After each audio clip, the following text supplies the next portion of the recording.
जय श्री राधे कृष्णा दोस्तों। एक समय महात्मा जगन्नाथ दास जी ने पुरी की यात्रा की।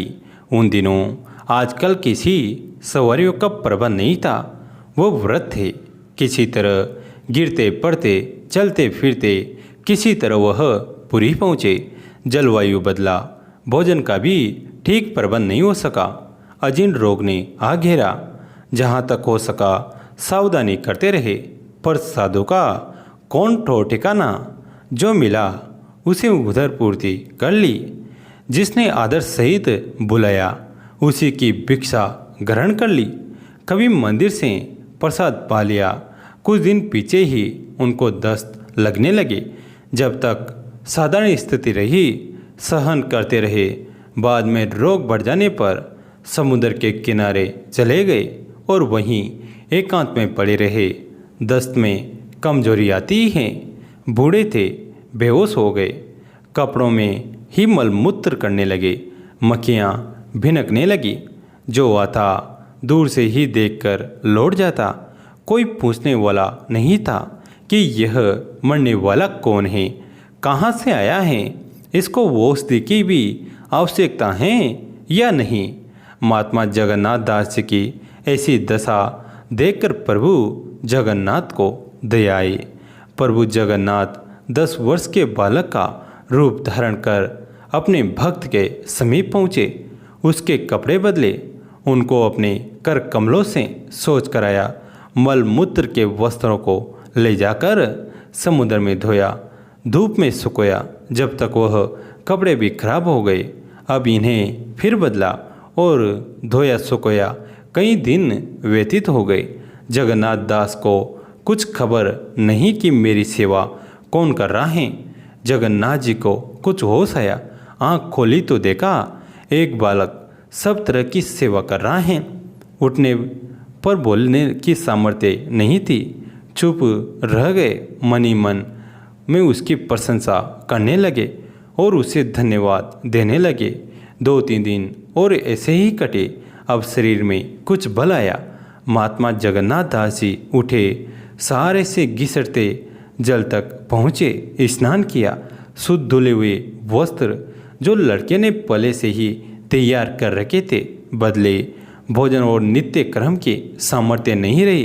एक शुद्ध स्थान पर सघन वृक्ष तले आकर लेट गए। बच्चा कहीं से जलपान ले आया। वह खाया और आराम करने लगे। ऐसे ही कहीं और दिन बीत गए। अब जगन्नाथ जी का स्वास्थ्य ठीक हो चला है। वो चलने फिरने लगे हैं। दस्त बंद हैं। भूख भी लगने लगी हैं। कुछ खा पी भी लेते हैं, पर अभी पूरे निरोग नहीं हुए। निर्बलता बाकी हैं, लेकिन संध्या नियम उनका शुरू हो गया है। प्रातःकाल का समय था। भक्त जी स्नान कर पूजा करने बैठे थे। ध्यान में डूब गए। मस्ती छा गई। तन बदन भूल गए। शुद्ध बुद्ध जाती रही। उस दशा में बालक के शरीर में उनको भगवान के रूप के दर्शन हुए। महात्मा जगन्नाथ दास जी घबरा गए। आँख खोल दी, रोने लगे और जल्दी से उठकर अपने सेवक बालक के चरणों में लौट गए। जगन्नाथ दास जी क्षमा याचना करने लगे। तरह तरह की विनती करने लगे। प्रभु, इस अधम के लिए आपने इतना कष्ट उठाया। माता की तरह मलमूत्र साफ किए। इस पापी को मर जाने देते। इस अपराधी को दुख झेलने देते। यह दुष्ट इसी योग्य था कि इसे दंड मिलता। आपने इसे क्यों इतनी दया की, क्यों इसकी खबर ली। अब इसका प्रायश्चित मैं कैसे करूं, इसका बदला मैं कैसे चुकाऊं। किन शब्दों में मैं आपकी विनती करूं। मैं कर्तव्य विमूढ़ हो रहा हूं। क्या करूं, कुछ समझ में नहीं आ रहा है। हे जगतपति, क्षमा करो, क्षमा करो। का मुख ले विनती करूं। लाज आवत है मोही, तुम देखत अवगुण किए, कैसे भाऊं तो ही। हे हरि, आप सर्वशक्तिमान हैं, सर्व सामर्थ्यवान हैं, सर्वोपरि हैं। आप चाहते तो दूर रहते हुए ही इस वेता को दूर कर सकते थे। आप वैकुंठ में बैठे हुए ही एक दृष्टि से इस विपदा को काट सकते थे। यहाँ क्यों पधारे, क्यों इस दास के लिए इतनी चिंता की। प्रभु बोले, हम भक्तन के भक्त हमारे, हम प्यारे जगन्नाथ मुझको भक्त के दुख नहीं देखे जाते, मुझसे उनकी विपत्तियां नहीं सही जाती। मैं भक्तों को सुख देने के लिए सर्वदा तैयार रहता हूँ। मैं उनके लिए सब कुछ कर सकता हूँ, इसमें मुझको आनंद आता है। ऐसा करते हुए मुझे खुशी होती है। मैं भक्तों से दूर किसी और स्थान पर नहीं रहता, मैं सदा उनके समीप ही रहता हूँ, उनके स्थान में ही चक्कर लगाया करता हूँ।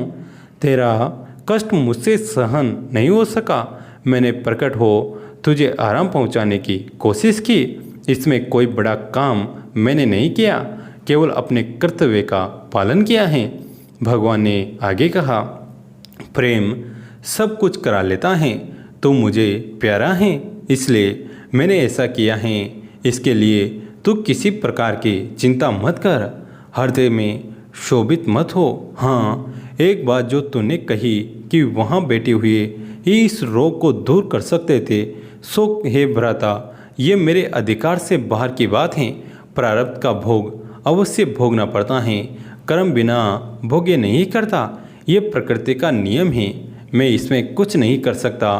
प्राणी जो कुछ सुख दुख उठाता है, कर्मानुसार ही उसे मिलता है। जगत में कर्म ही प्रधान है। हाँ, जो भजन करने वाले हैं, जो निरंतर सच्चे हृदय से मेरी भक्ति में रत रहने वाले हैं, उनके कष्टों को मैं कुछ हल्का और सुलभ कर देता हूँ। कठिन विपत्ति के समय अपने सेवकों की मैं सहायता कर देता हूँ, यही मेरी दया है। कर्मों को बिना भोगे आत्मा शुद्ध नहीं होती। संस्कार आत्मा के ऊपर लिपटे रहते हैं और पर्दा बन के प्राणी को मुझसे दूर किए रहते हैं। कर्मों को भोगने से यह आवरण हट जाता है और मैं उन्हें समीपी दिखाई देने लगता हूँ। फिर ऐसा निर्मल चित्त वाले भक्त में और मुझ में भेद नहीं रहता, वो मेरे हो जाते हैं और मैं उनका हो जाता हूँ। ऐसा उपदेश देकर भगवान अंतर्ध्यान हो गए। इसके बाद महात्मा जगन्नाथ दास जी का आगे का जीवन कैसे कटा, कहाँ रहे, इससे ना कोई संबंध है और ना हमको मालूम है। पर यह कथा 3 बातों का सबक हमें दे रही है। पहली बात, कर्म के भोग को परमात्मा भी नहीं टाल सकता, वह भोग कर ही कर सकता है। उसका भोगना अपने लिए ही लाभदायक होता है। बिना भोगे न तो आवरण हटते हैं, न संस्कार से होते हैं और न हृदय शुद्ध व निर्मल बनता है। कठोर हृदय भजन के योग्य नहीं होता। नरम हृदय आदमी की इस दौलत का हकदार होता है। अब दूसरी बात सुनो। मूर्ख और दुष्ट प्रकृति के मनुष्य विपत्ति के समय ईश्वर को कोसते हैं, उसे गालियाँ देते हैं, पर यह नहीं सोचते कि यह उन्हीं के किए हुए कर्मों का फल उन्हें मिल रहा है। इसमें ईश्वर का क्या अपराध हुआ कि उसके सिर दोष मरते हो। ईश्वर तो तुम्हें सुख में रखना चाहता है, परंतु तुमने अपने आप ही अपने लिए कुआं खोदा और उसमें गिर पड़े। इसमें दूसरे को दोष क्यों देते हो? अपनी मूर्खता पर पछताओ, आगे उसे दूर करने का प्रयत्न करो। सदाचारी जीवन बनाओ, सत्कर्मी बनो, निषेध कर्मों को त्याग दो, राग द्वेष को दूर हटाकर सबके साथ प्रेम का बर्ताव करो, फिर देखो तुम सुखी रहते हो या नहीं।